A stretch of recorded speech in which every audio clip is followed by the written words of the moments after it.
As you can see, Article 15 states that, subsection 1, the state shall not discriminate against any citizen on grounds only of religion, race, caste, sex, place of birth, or any of them.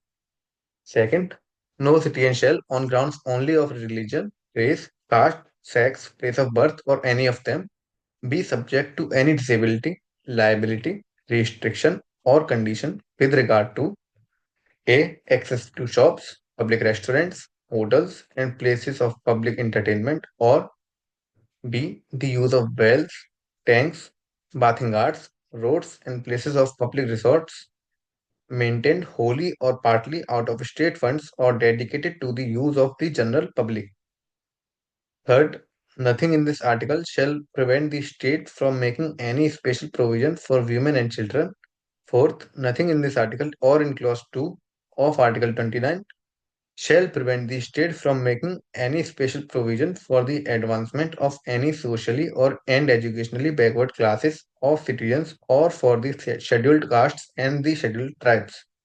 Fifth, nothing in this article or in subclause G of clause 1 in Article 19 shall prevent the state from making any special provision by law for the advancement of any socially and educationally backward classes of citizens or for the scheduled caste or the scheduled tribes in so far as such special provisions relate to their admission to educational institutions, including private educational institutions, whether aided or unaided by the state, other than the minority institutional educational institutions referred to in clause 1 of Article 30. We'll read about it. And the historical and chronological evolution of Article 15. You can note that Article 15 in 1950, the provision of discrimination on grounds of religion, race, caste, sex, or place of birth. Number one, the state shall not discriminate against any citizen on grounds only of religion, race, caste, sex, place of birth, or any of them. Second, no citizen shall, on grounds only of religion, race, caste, sex, place of birth, or any of them, be subject to any disability, liability, restriction, or condition with regard to access to shops, public restaurants, hotels, and places of public entertainment, the use of wells, tanks, bathing arts, roads, and places of public resort maintained wholly or partly out of state funds or dedicated to the use of general public. And nothing in this article shall prevent the state from making any special provision for women and children. This was the article in 1950. It was again modified in 1951 by the Constitutional Amendment, First Amendment Act. You should remember 1951. Clause 4 was added, which is nothing in this article or in clause 2 of Article 29 shall prevent the state from making any special provision for the advancement of any socially or educationally backward classes of citizen or for the scheduled castes or scheduled tribes. As you know, it's about the reservation of SCs and STs. Article 15 in 2005 by the Constitution 93rd Amendment Act 2005, Clause 5 was inserted in Article 15, which is as follows. Nothing in this article or in Clause G of Clause 1 of Article 19 shall prevent the state from making any special provision by law for the advancement of any socially and educationally backward classes of citizen or for the scheduled castes or the scheduled tribes insofar as such special provisions relate to their admission to educational institutions, including private educational institutions, whether aided or unaided by the state, other than the minority educational institution referred to in Clause 1 of Article 30. And Article 15 was again recently amended in 2019, which states that by the Constitution, 103rd Amendment Act 2019, Clause 6 was inserted. Nothing in this article or subclause G of clause 1 of Article 19 or clause 2 of Article 29 shall prevent the state from making any special provision for the advancement of any socially and economically weaker sections of citizens other than the classes mentioned in the clauses 4 and 5. This was for the reservation of economically weaker section EWS as we mentioned it. And B, any special provision for the advancement of any economically weaker sections of citizens other than the classes mentioned in clauses 4 and 5 insofar as such. So this article is not amended in this particular PDF as I can see, but you might get it the latest version of it from any website, but it's not given in this PDF. Sorry for that. And explanation for the purposes of this Article 16 of this and Article 16, economically weaker sections shall be such as may be notified by the states from time to time on the basis of family income and other indicators of the economic disadvantages. Government has taken the power in their own hands to amend and certify the family incomes basis. As you remember earlier, it was 8 lakhs. Now it has been turned to 12 lakhs. The people earning under 10 lakhs or 12 lakhs, I don't remember clearly, are considered as economically weaker sections by the notification of the government. And now we can talk about the principles embodied in Article 15. Article 15 embodies the principle that the state shall not discriminate between citizens only on the grounds of religion, race, caste, sex, place of birth, or any of them. The construction of Article 15 in its present form can be construed or understood with the help of the following subheadings. No discrimination against citizens. This is referred from Article 15, Clause 2, and Clause 1 especially. The word discrimination means to make an adverse distinction or to distinguish unfavorably from others. Article 15.1 prohibits discrimination against citizens on the grounds only of religion, race, caste, sex, place of birth, or any of them. The word only connotes that if there is any other ground or consideration for the differential treatment besides religion, race, caste, sex, or place of birth, the discrimination will not be unconstitutional, which refers to the positive differentiation which can the government can do in favor of unadvantageous. No discrimination as to the use or access to public places. Article 15.2 is a specific application of the general prohibition contained in Article 15.1. Article 15.1, subclause 2. Subclause 2 declares that no citizen shall be subjected to any disability, liability, restriction, or condition on grounds only of religion, race, caste, sex, place of birth, or any of them with regard to access to shops, public restaurants, hotels, and places of public entertainment, or the use of wells, tanks, bathing arts, roads, and places of public resort maintained wholly or partly out of state funds or dedicated to the use of general public. See, you can directly guess from the article that this article was certainly qualified only because of the discrimination done by the British against the Indians. As you might know, they have mentioned on their pubs, on their clubs, and to their shops that Indians and dogs are not allowed. This article, in my superiority view, it is against the British implication of white man's burden theory. The special provision for women and children, Article 15.3, subclause 3, and it is an exception to the general rule laid down in clauses 1 and 2 of Article 15. It is kind of a protective discrimination.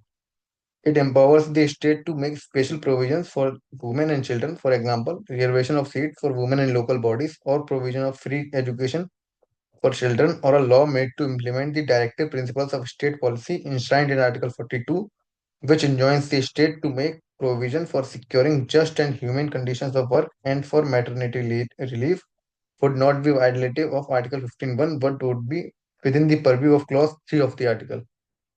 And the object sought to be achieved by Article 15.3 is in Government of Andhra Pradesh versus P.B. Vijay Kumar, AIA 1955, the Supreme Court observed that for centuries, women of this country have been socially and economically handicapped, and due to which they are unable to participate in the socio-economic activities of the nation on an equal footing. In order to eliminate the socio-economic backwardness of women and to empower them in a manner that would bring about effective equality between men and women, Article 15.3 has been provided in the Constitution. And special provisions for backward classes, Article 15.4 is exception to Article 15.1 and 2 and also to Article 29.2. It was added by the Constitutional First Amendment Act, and under this clause, the state is empowered to make special provisions for the advancement of any socially and educationally backward class of citizens or for the scheduled castes and scheduled tribes. For example, reservation of the seats or fee concession in public education institutions. Objects sought to be achieved by Article 15.4, as you can see it here. Hmm. This clause was added in Article 15 in order to dilute the judgment passed by the Supreme Court in the state of Madras versus Champakam Torai Rajan, AIA 1951. It's a very famous case which sets aside reservation of seats in education institutes on the basis of caste and community. The validity of first Constitutional Amendment Act with respect to addition of Article 15.4 was challenged in the M.R. Balaji and others in State of Mysore AI 1963, and the same was held by the Supreme Court. Now, the special provision for backward classes with respect to admission in educational institution, including private educational institution. Article 15.5 is another exception to Article 15.1 and 15.2, and Article 19.1g also to Article 31, not 31, 30 subclause 1. Article 15 subclause 5 was introduced by the Constitution 93rd Amendment Act 2005 as so as to bring private aided and unaided educational institutions into the ambit of reservation. Article 15.5 requires the state to make special provision for the advancement of any socially and educationally backward class of citizen or for the scheduled castes or scheduled tribes regarding their admission to educational institutions, including private educational institutions, whether aided or unaided by the state, except the minority educational institutions, which means that court denied the reservation in private education institution except for the minority educational institutions.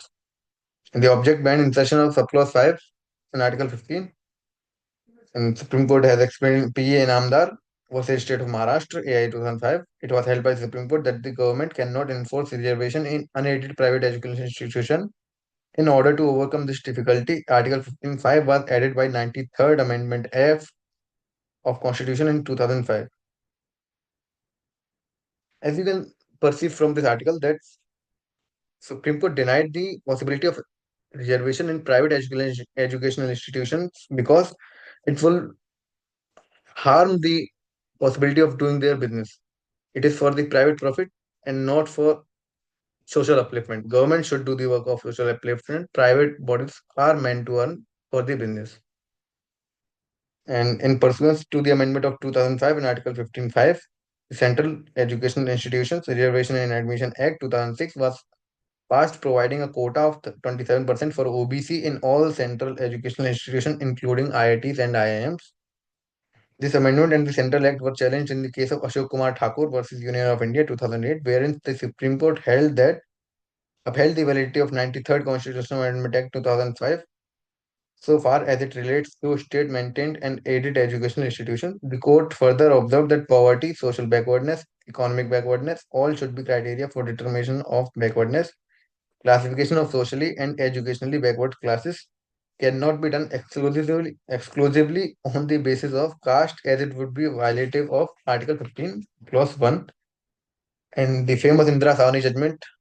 In Indira Savani judgment versus Union of India, year 1993, the Supreme Court held that caste by itself cannot be a determining factor. Rather, it could be used in determination of the starting point of backwardness, and the poor have no caste. It was further held by the Supreme Court that if the determination of other backward classes, OBC, is made with reference to caste, then it shall exclude the creamy layer. The court also stated that the reservation of 20% of OBC seats were legal. The court described the term creamy layer as some members of the backward classes who are highly advanced socially as well as economically and educationally, and they constitute the forward section of that particular backward class as any other forward class member, and therefore the Supreme Court held that they can be and must be excluded from the backward classes. So the creamy layer, according to Supreme Court, should not be a member of taking benefits of reservation from OBC community. And recently, the special provision for economically weaker sections was also taken. Article 15.6, which is not given here, was added by the Constitution 103rd Constitutional Amendment Act to provide reservation to people from economically weaker sections in government jobs as well as in government education institutions.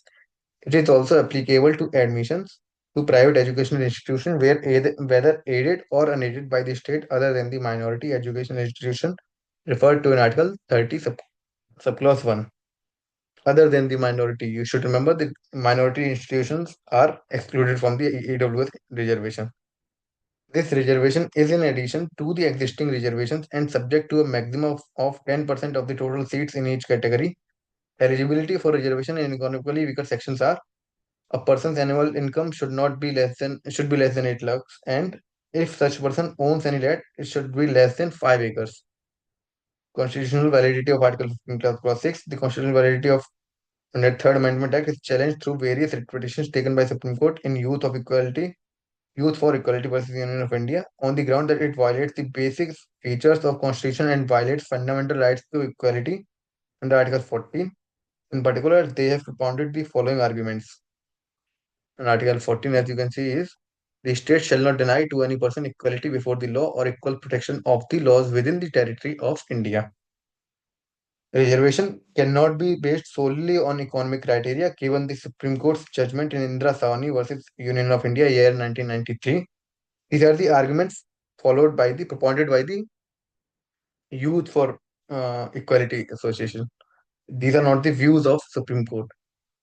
And SCs and STs and OBCs cannot be excluded from economic reservation as this would violate the fundamental right to equality. Thirdly, the amendment introduces reservation that exceed the limitations of 50% imposed by Indira Housing judgment, imposing reservation on educational institutions that do not receive states aid violates the fundamental right to equality. On 5th August 2020, the Supreme Court decided to refer this matter to a five-judge bench, and it was held later on in the latest judgment of Youth for Equality versus Union of India that EWS reservation is as valid as the reservation for OBCs, SCs, and STs. Term discriminate against in Kathi running Rawat versus State of Saurashtra 1952. It was held by Supreme Court that the term discriminate against means to make an adverse distinction with regard to or distinguish unfavorably from others. It involves an element of unfavorable bias, and it is in this sense that the expression has to be understood in the context of Article 15, subclause 1.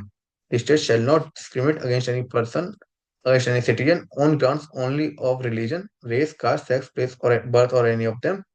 Here you should also remember that citizen implies that only the persons of our specific country, of our specific nationality, not reservations are not available to every person coming to India, as other fundamental rights are. It is available only to the citizens of our country. And the place of birth does not mean residence or domicile. In DB Joshi was the state of Madhya Pradesh, AI 1955, popularly known as the first capitation fee case, the Supreme Court held that the rule which discriminated on the ground of residence was not violative of Article 15.1, and the court observed that place of birth was different from residence or domicile. Domicile of a person means his permanent home. Domicile or status of residence is a fluid concept that can change from time to time, unlike place of birth, which is fixed. The place of birth is one of several grounds on which the domicile status is confirmed, as you might be aware that domicile can be decided on the basis of a 10th or 12th class mark sheet too. So the Supreme Court clearly mentioned that domicile is not only meant on the place of birth ground. Thank you.